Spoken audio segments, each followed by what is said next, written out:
Okay, Rick, kick us off.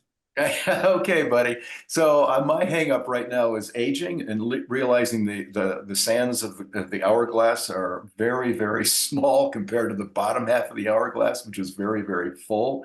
And so as the sand is slipping out, as I age, I had to ask myself, am I more concerned about wasting time now that I'm older?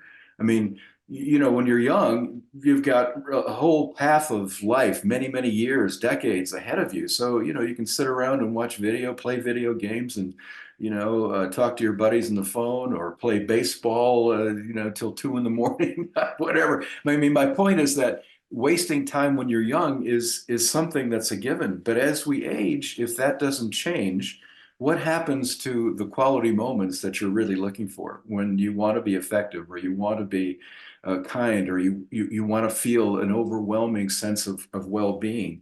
And I think for me, wasting time is one of my big, big problems. Now, there's a problem with realizing that too, because you still have lots of things to do that are on your to-do list. But on the other hand, are all of those things really necessary? Are those things you're doing just out of habit because you've always done them, or because you're lazy and it has a great reward in the short term?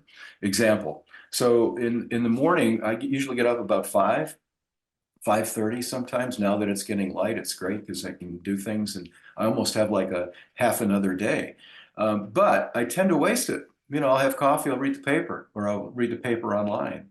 I may go out and water the plants. I may just walk around the house and pick up books and read a passage and put them down. That is not disciplined behavior. On the other hand, it's very rewarding for me in the short term. So the idea is, what is wasting time? What counts? What doesn't? How do we decide what counts and what doesn't? And as we age, do you feel as if you're running out of time? And if so, what's the remedy? So that's my question for you this morning. Oh, that's my that's a question for me. I thought you were going to answer No, hell, I have no it. idea. Um, yes. Do I feel like I'm wasting time? Uh, yes and no. I feel like it's more of a question about the present moment. Do I feel like I'm wasting the present moment? That's how I like to think of it. And if I'm caught up in thought and I'm ruminating or I'm anxious or there's excessive thinking, I think during those instances, I've checked out and I've wasted the time because none of those behaviors or tendencies makes a bit of difference about the outcome, about how it affects how you experience the present moment, but it doesn't change anything. It doesn't inspire growth. It just causes suffering. So in that respect, and that doesn't happen for me often now that you and I and our friends are doing the practice, that I don't experience a lot of wasted time because I'm not doing those things. Um, what I will say is regarding the present moment is when I'm being present, the concept of time is not there for me. Mhm. And I haven't thought about that, but really when I'm being present, whatever I'm doing, I feel like I can do it forever. Mhm. I feel like, or better yet, not so much what I'm doing, but what I'm being in that moment. I could do it forever. Because I'm just right here, right now, just doing whatever's, and being whatever's in front, wherever I am. And that's a beautiful feeling. And it doesn't matter what it is. I mean, whether it's I'm in the gym working out, if I'm being fully present, I'm not thinking about I wish this was over or I can't wait till this is over. It is, I'm just being with this rep right now, at this time. So I think of it in that context. We had yesterday at Mayo Clinic, we had a Native American speaker come in. He was amazing. This guy was really amazing. And we started I'm working on a project with some talented individuals in which we are working uh, to have people to address the health disparities among three populations: Black, Hispanic, and Native American or American Indian. And so this person came in to speak about cultural awareness and education so that you could be there, for the patient. And you can check your biases and your previous experiences if they're not helpful at the door. So you can just really be there human to human, the human to human connection.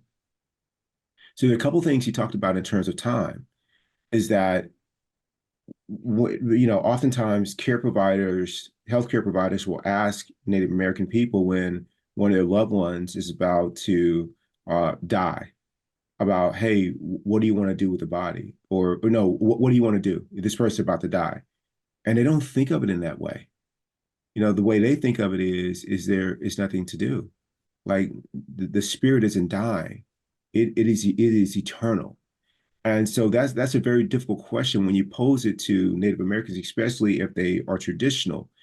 And he got me to thinking about, this whole concept of time. He's like, now, if you want to come in and have a conversation about, what do you want to do with the physical form? He's like, that's a different conversation, but we don't come in as healthcare providers and look at it from that context. And it makes the outside world think that they lump all Native Americans into one big bucket and say that they're lazy. It's not that they're lazy. It's not that they don't work hard. It's that they are not projecting themselves out in the future. And for people in the Western culture, Americans, that's hard to kind of grasp. Like, how do you not plan for the future? How do you not do these things?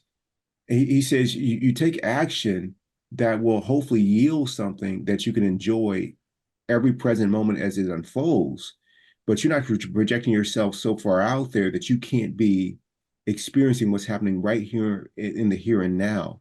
And he talks about, it's as when it comes to like life insurance, they think to buy a life insurance and plan for death is like, what are you doing? Like, it's only the here and now. So it was just really interesting, Rick, about how he made me really reflect on this notion of time, on this notion of being present. So I'd love to hear what you think about it. Yeah, I would love to have heard that. That's so important to have another person's view on how they relate to time. I think as we age, we all sort of automatically recalibrate our relationship to time. And one of the things that I'm struggling with right now is trying to figure out what's the role of discipline and habit. You mentioned earlier this concept of being lost in what you're doing, this idea it's called flow, flow, the Yes. idea that you're just flowing and existing and time disappears, whether you're in the gym or you're doing something that you love and you look at your watch and an hour or two has passed and you don't even realize it because you were so consumed by the activity. Usually that comes about as a result of a habit that you like or Yeah. something that you're required to do or discipline that you've decided you're going to undertake. And that kind of commitment to a block of time that allows you to experience flow, I think is very, very important.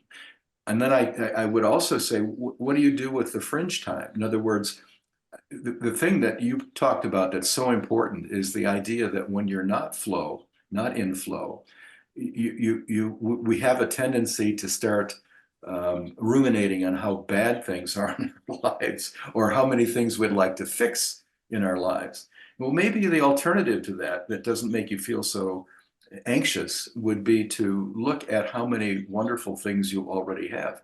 Remember a lot of what you have right now, the stuff you have right now is stuff that you only dreamed about, that you wanted when you were a kid or when you were a young man or last year. I wanted this house so bad. Okay, now you got the house, you've lived in it a year. I wish we had different drapes. Oh, the rug is, that's what we do as humans, right?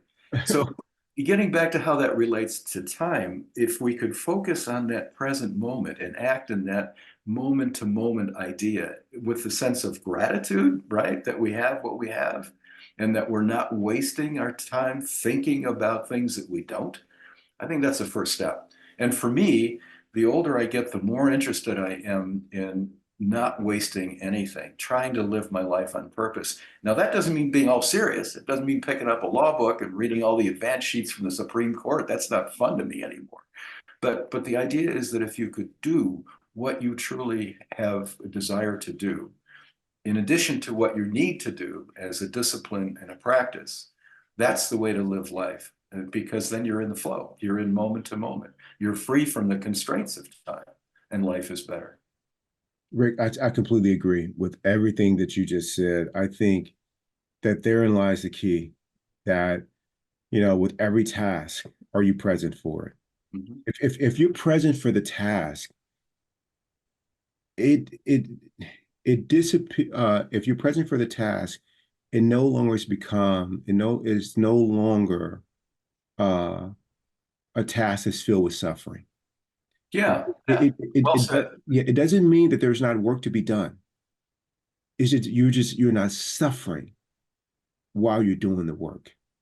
That's complete like, well, I got all these things to do. I got to take the kids here, I got to do this, and I got to do this, you got to do all these other things. Yeah, you do, but you don't have to suffer while you're doing it. And like, I don't care what you name, there doesn't have to be suffering. Like that part we talked about in many podcasts before is optional. And if you make that your priority, to be aware of when you are permitting suffering to be a part of that experience, you will value this concept of time. You will use it wisely, or while you have it. So that's all I got, Rick. Thank you so much for the topic.